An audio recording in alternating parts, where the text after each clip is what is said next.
બનાસકાંઠા જિલ્લાના દાંતા તાલુકામાં મહાનંદ હૃદયથી અંગદાનને પ્રોત્સાહન આપતા મેરેથોન દોડનું આયોજન કરવામાં આવ્યું।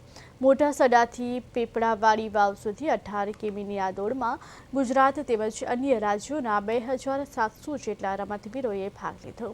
પ્રથમ વિજેતાને 51,000, બીજા વિજેતાને 21,000 અને ત્રીજા વિજેતાને 11,000 રૂપિયાનું ઇનામ આપવામાં આવ્યું। મહિલાઓ અને પુરુષો માટે અલગ અલગ કેટેગરીમાં ઇનામ ફાળવાયા। ગુજરાતમાં ગયા વર્ષે 152 અંગદાનથી 500 લોકોને નવજીવન મળ્યું હોવાનું રિપોર્ટ છે। આ કાર્યક્રમ દ્વારા યુવાઓમાં અંગદાન પ્રત્યે જાગૃતિ લાવવા મિશન સફળ રહ્યું।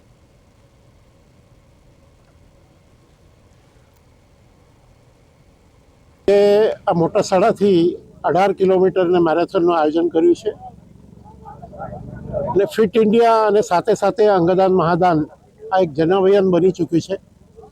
મને જણાવતા આનંદ થાય છે કે ગયા વર્ષે ગુજરાતમાં 152 લોકોના અંગદાન થકી 500થી વધારે લોકોને નવજીવન મળ્યું છે। ગુજરાતમાં અત્યાર સુધી થયેલું આ સૌથી વધારે અંગદાન હતું।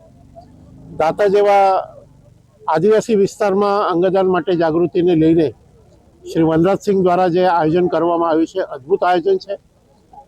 2700 કરતાં વધારે નવયુવાન લોકોએ આમાં રજીસ્ટ્રેશન કરીને મેરેથોનનો ભાગ બન્યા છે।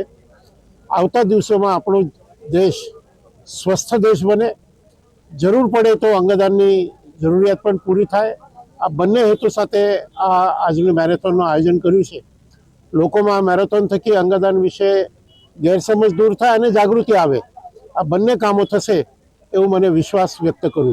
આજ રોજ મોટા સડા મુકામેથી પીપળાવાડી વાવ સુધી તરસંગ મેરેથોન 2026નું આયોજન કરવામાં આવેલ છે। આ મેરેથોન કુલ 18 કિલોમીટરની છે, જેના અંદર હાઇડ્રેશન અને રિફ્રેશમેન્ટની પૂરતી વ્યવસ્થા કરવામાં આવી છે। તે ઉપરાંત સ્થળાંતરે અમુક જગ્યાએ વ્યવસ્થિત રીતે મેડિકલ પોઈન્ટની પણ વ્યવસ્થા કરવામાં આવી છે।